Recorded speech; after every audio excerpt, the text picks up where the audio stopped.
Hi, welcome back to my channel, and for today's video, we will be answering a Marvel theme questions regarding on linear transformation.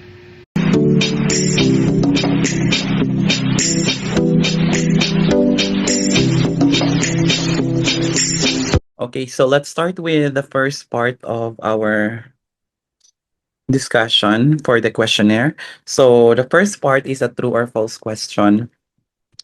Number one, in order to save again the Earth, Doctor Strange, with the help of America Chavez, had to open the portal of the multiverse to warn other variants of Avengers about the coming of Doctor Doom. It was then found out that a multiverse is like a vector space. Strange opened the portal universe V to universe W. When he started opening it, Chavez told him that the dimension of the universe they come from cannot be larger than the dimension of the universe they are trying to open because the hero they can convince are their own variant. So basically, sa question na ito, yung parang, ito yung universe, dito nanggaling si Doctor Strange, si America Chavez, and then they're actually trying to travel or opening the portal to another universe. Let's say this is W. And according to Chavez, the only hero that they can convince are their own variant. So therefore, the only hero Doctor Strange can convince is his own. So if ever they're bringing Captain America, then only Captain America can convince Captain America and so on. So which means to say that the mapping, if this were a linear transformation, this is monomorphism because it should be one-to-one.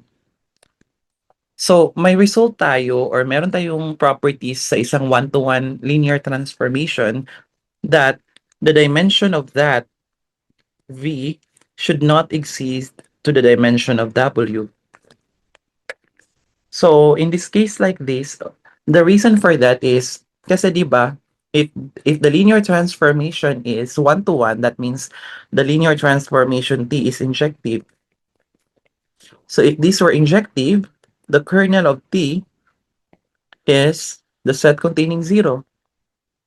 Now, this means that the dimension of V, which is equal to the in this case here is the dimension of the image of T. This must be less than or equal to the dimension of W. So therefore, tama yung sinabi ni Chavez that the dimension of the universe they come from, which is the V, should not exceed. So therefore, this is true. Number two, when Loki was able to control the multiverse on his own hands, he said, every universe splits neatly into villains and the powered heroes. Strange did not understand what he meant about it, and so he called the help of Morgenstern to analyze the statement and convert it until she said, using the power of the multiverse travel represented by a linear transformation T, the T connects the Earth 616 represented by V and the Earth 838 represented by W. What Loki said is that the universe where we lived in is split into villains and heroes. That is this one. Okay. Now, let's try to analyze on that. Your V here is, according to this, is a direct sum of the kernel of T and the range of T.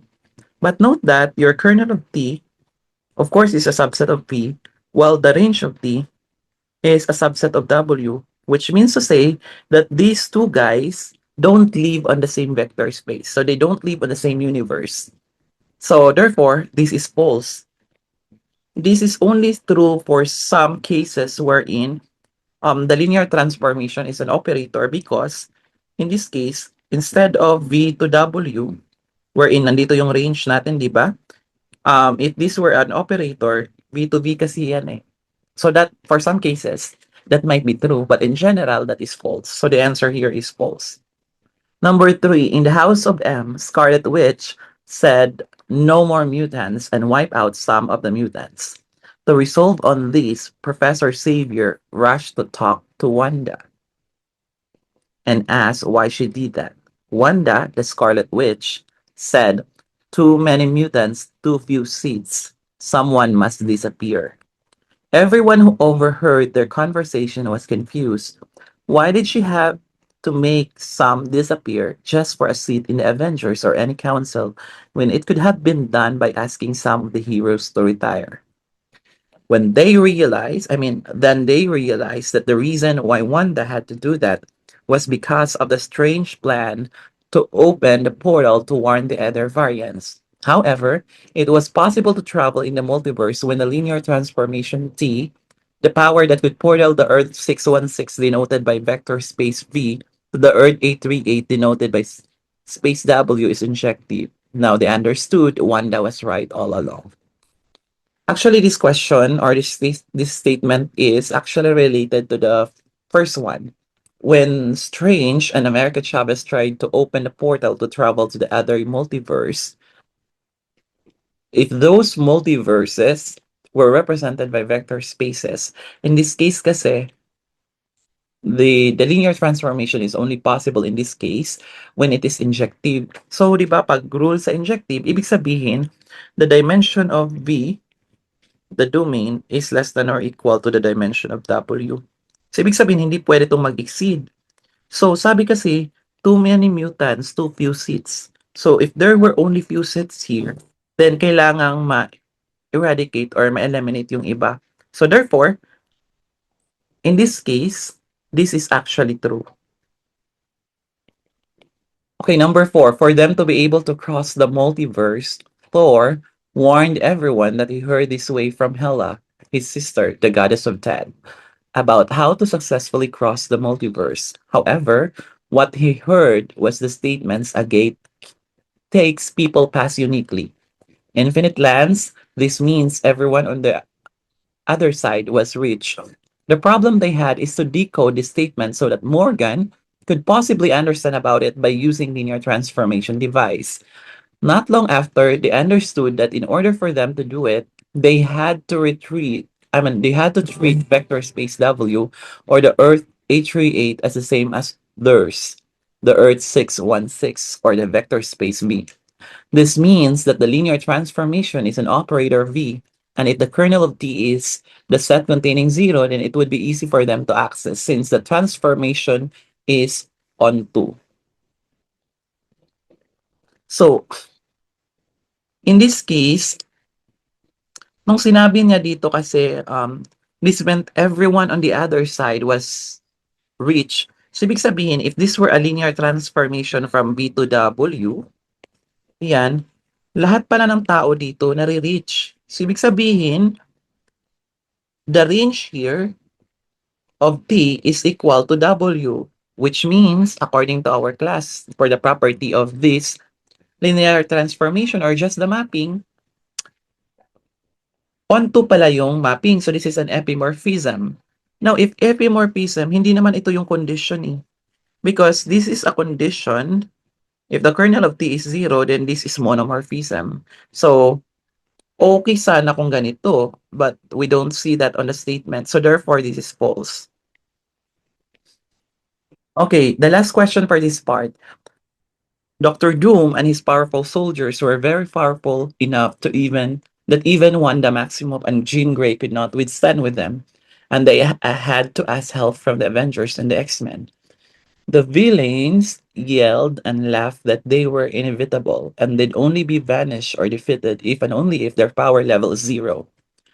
They tried to figure out if the villains were telling the truth. Since the villains were traveling from the other multiverse, they must be governed with the power of the linear transformation P. Thus, the heroes ask help from Morgan, as she is majoring mathematics from MIT, to understand the work of linear transformation.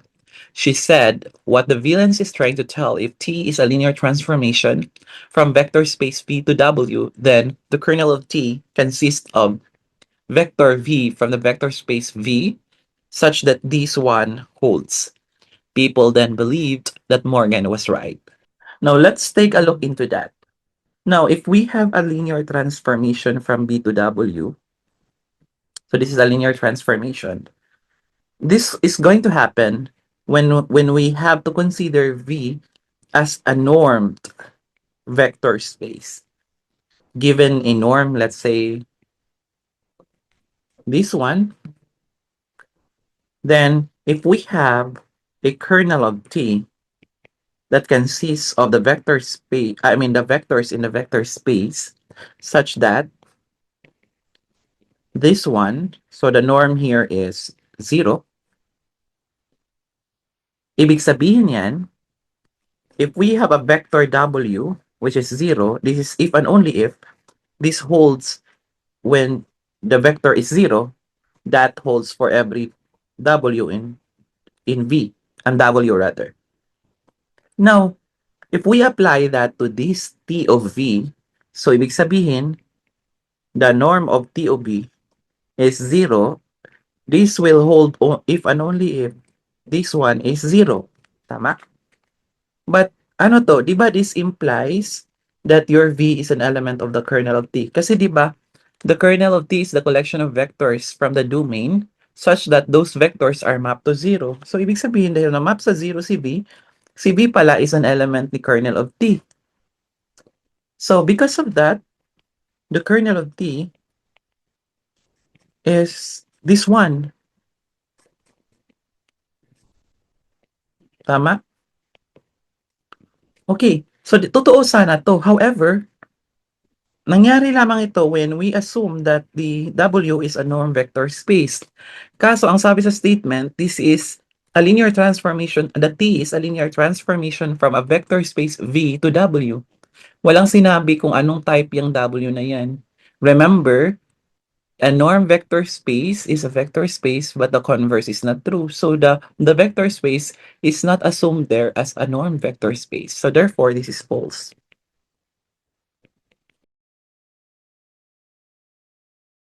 Okay, so we're now in part 2. So this is a multiple choice question. Suppose V is a finite dimensional and T is injective, which statement must be true? So kanina paulit-ulit na to. In fact, this is very obvious. This is exactly true. So the kernel of T is the set containing 0. Number 2, if the dimension of V is n and the dimension of the kernel of T is n minus 1, which of the following is correct? Okay, this is wrong when T is 0. T is injective. Of course, this is wrong. T is surjective. Wala naman tayong sinasabing as other assumption that would jump up into conclusion that these were either injective or surjective. In fact, the range of T is one-dimensional. Bakit? Kasi, di ba meron tayong rank nullity theorem? Meron tayong rank nullity theorem. Ang sinasabi doon that the dimension doon, the rank plus the nullity is the dimension of V. So in this case, the dimension of V is n. Eh, ang kernel of T is n minus 1. Di ba yan yung ano?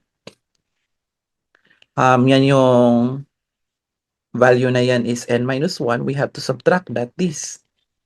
So the answer here is 1. So therefore, the range T is one-dimensional. Number 3, suppose T is a linear transformation satisfying T squared equals T. Which of the following is true? So, hindi na natin kailangan tingnan. If T squared is T, then the kernel of T, if you take the direct sum with the range of T, that's always equal to the V. And we have discussed that from the previous video. So if you're interested, you might want to check on the video. Number 4, suppose T is a linear transformation. Which of the following is true for the matrix representation of T? The matrix of T uniquely determines T. Yes, mayroon tayong statement doon pero hindi yung ito. There was a different one. So this is wrong.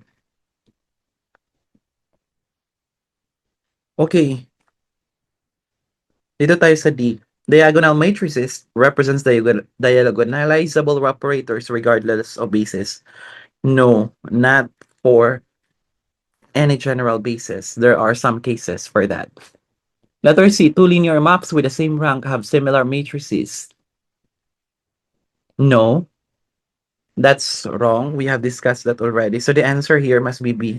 Similar matrices represent the same linear operator under different bases.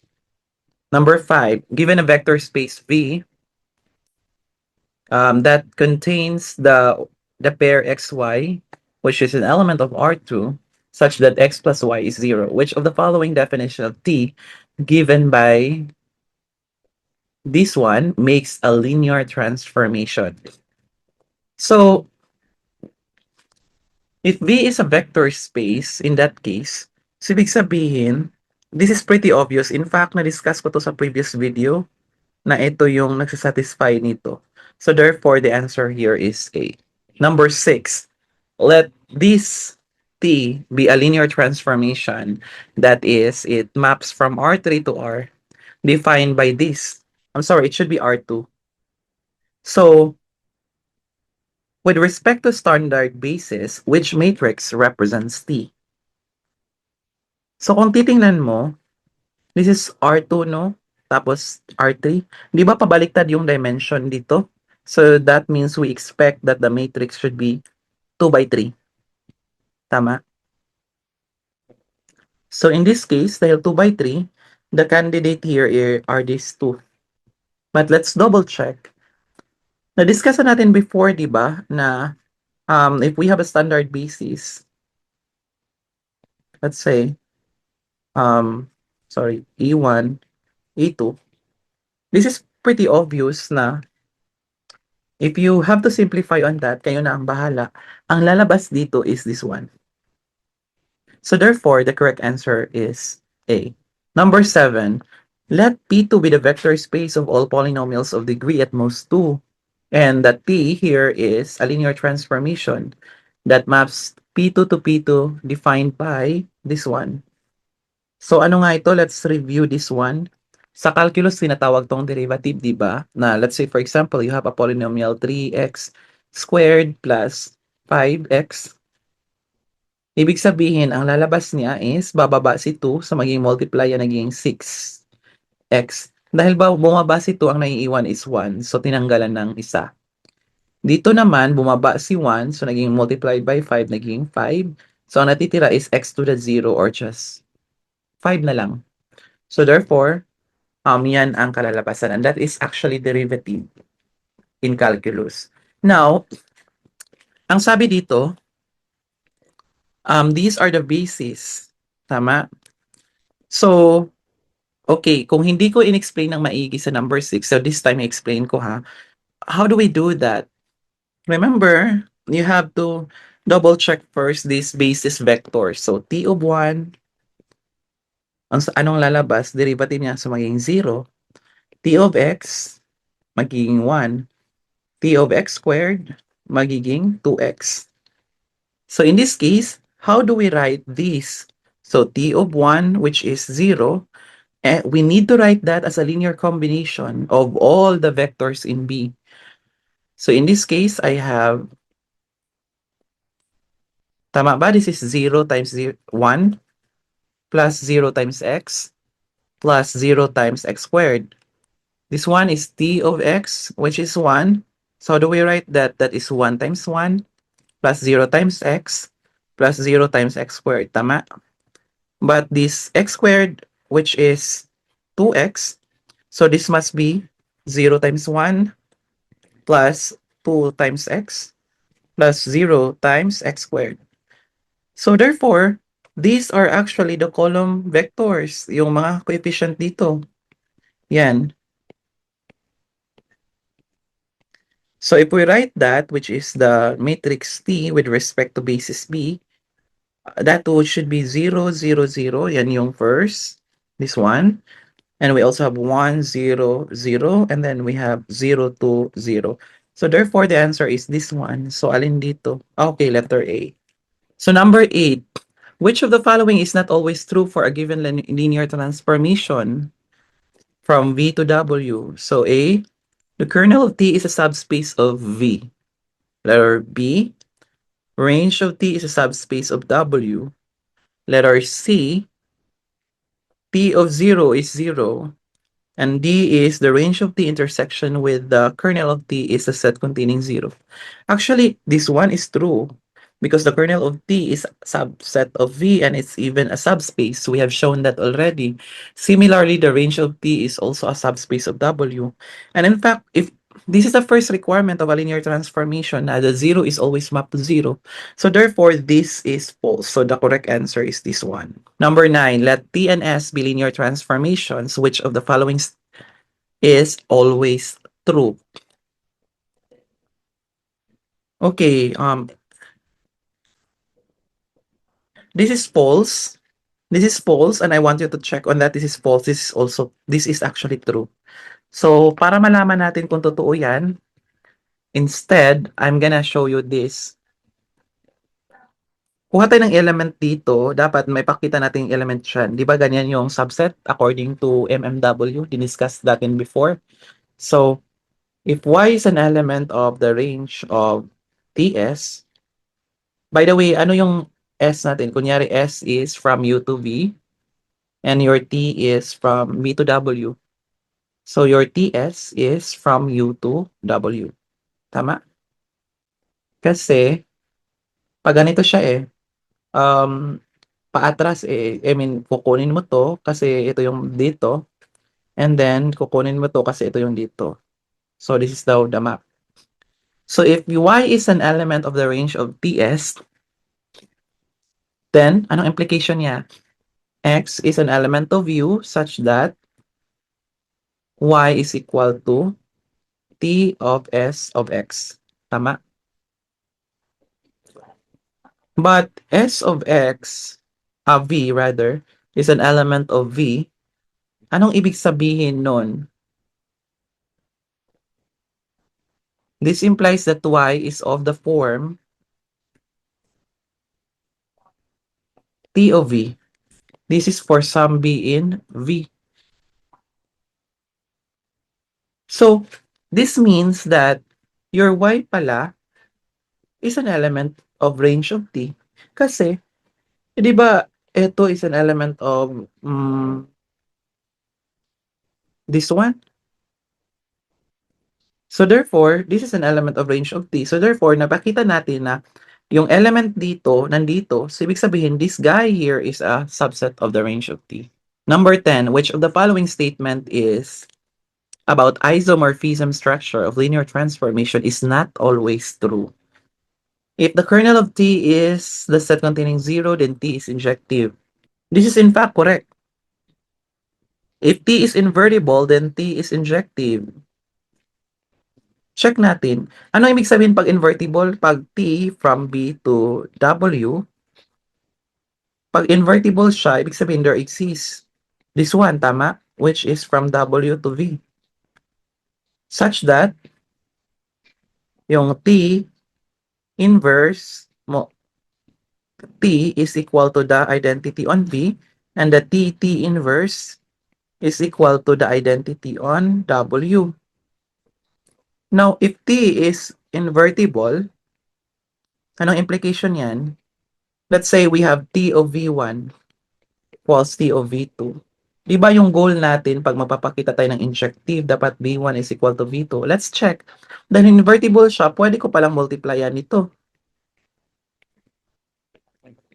Tama? Yan. So, matatanggal yan. Although, pangit ang term na magka-cancel, pero that methods would actually remove the T. So, therefore, this one is this. So, napakita natin na ganito, therefore, this is injective. Okay. Pakita natin na kapag invertible din daw siya, surjective siya. So, T from B to W, so that means T inverse equals IW for all W in W. Tama? So, this implies your W can be written as IW of W. But what is this? This is T of T inverse of W, tama? Which implies your W is an element of the range of T. Tama? So in this case, the range of T is equal to W. Eh, di ba kapag nag-i-equal, this means it's onto. So therefore, it's surjective. So this is true. So wala tayong choice kundi this is the false. In fact, maipapakita natin yan na false yan. How? Let's consider this mapping. R2 to R. Um, this mapping is defined as T of xy. This is equal to x. This is always surjective. Alam natin yan. Mga na-discuss ko na din yan sa previous video about linear transformation. Now, the kernel of T is 0y. Yan. This is not equal to this one. So, dahil hindi naman siya equal sa ganyan, therefore, this is not injective. So, dahil hindi naman siya injective, therefore, not invertible. So, therefore, this is true. So, that's it. So, if you have any question or clarification, please let me know. And that's all for today. Thank you so much for watching. If you have any question or clarification, please let me know so that we can discuss on that. And for those who are new to my channel, please don't forget to subscribe so that you'll be updated on a lot of videos that I'll be uploading soon. Thank you and have a great day.